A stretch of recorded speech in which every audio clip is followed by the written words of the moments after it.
আজকের ভিডিওতে আমি বলবো যে আপনারা কিভাবে এরকম ডুয়েল অ্যাপ্লিকেশন তৈরি করতে পারবেন। তো এরকম ডুয়েল অ্যাপ্লিকেশন ক্রিয়েট করলে হয় কি যে আপনাদের যদি দুটো অ্যাকাউন্ট থাকে তাহলে আপনারা দুটো অ্যাকাউন্টই একসাথে ইউজ করতে পারবেন। লগ ইন বা লগ আউটের করার কোনো ঝামেলা থাকে না, একই ফোন থেকে আপনারা দুটো অ্যাকাউন্ট একসাথে ইউজ করতে পারবেন। তো সবার প্রথমে বলি, এখানে যারা রেডমির ফোন ইউজ করেন তারা তাদের ফোনেই একটা সেটিংস পেয়ে যাবেন যার মাধ্যমে আপনারা ডুয়েল অ্যাপ ক্রিয়েট করতে পারবেন। আর যারা অন্যান্য ফোন ইউজ করেন তাদের জন্য আমি কিছুক্ষণ পরে বলছি যে আপনারা কোন অ্যাপ্লিকেশনটির মাধ্যমে আপনারা ডুয়েল অ্যাপ ক্রিয়েট করতে পারবেন। তো সবার প্রথমে আমি Xiaomi ইউজারদের জন্য বলছি, আপনারা প্রথমে সেটিংসে যাবেন। সেটিংসে গিয়ে এখানে অ্যাপসের যে অপশনটি রয়েছে অ্যাপসের অপশনে প্রেস করবেন।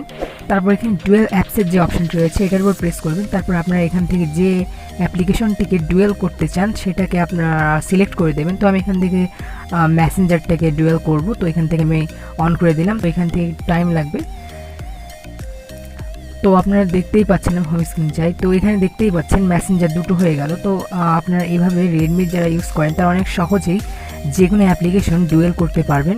এছাড়া যারা অন্যান্য ফোন ইউজ করেন তাদের জন্য তারা ফোনে কোনো সেটিংস পাবেন না, কিন্তু আপনারা প্লে স্টোর থেকে একটা অ্যাপ্লিকেশন ডাউনলোড করে নিতে পারেন। এখানে প্লে স্টোরে গিয়ে সার্চ বক্সে লিখবেন ডুয়েল অ্যাপ।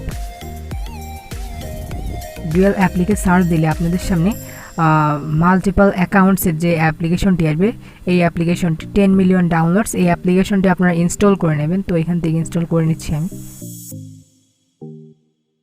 তো অ্যাপ্লিকেশনটি ওপেন হলে আপনাদের সামনে এরকম একটা ইন্টারফেস ওপেন হবে। তো এখান থেকে যে প্লাস আইকন দেখতে পাচ্ছেন এটার উপর প্রেস করবেন।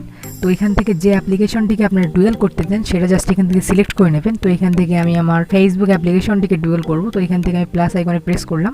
তো এখান থেকে একটু টাইম নেবে এটা।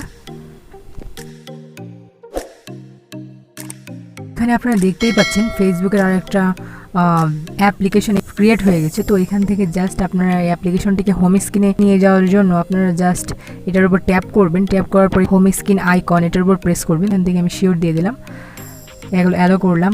তো এখানে দেখতেই পাচ্ছেন অ্যাপ্লিকেশনটি আপনাদের যে ফোন আছে সেই ফোনের হোম স্ক্রিনে চলে এসেছে। তো এখান থেকে আপনারা দুটো অ্যাপ্লিকেশন অনেক সহজে ইউজ করতে পারবেন। তো এইভাবে আপনারা অনেক সহজেই দুটো অ্যাপ্লিকেশন ক্রিয়েট করতে পারবেন যে কোনো ফোন দিয়ে।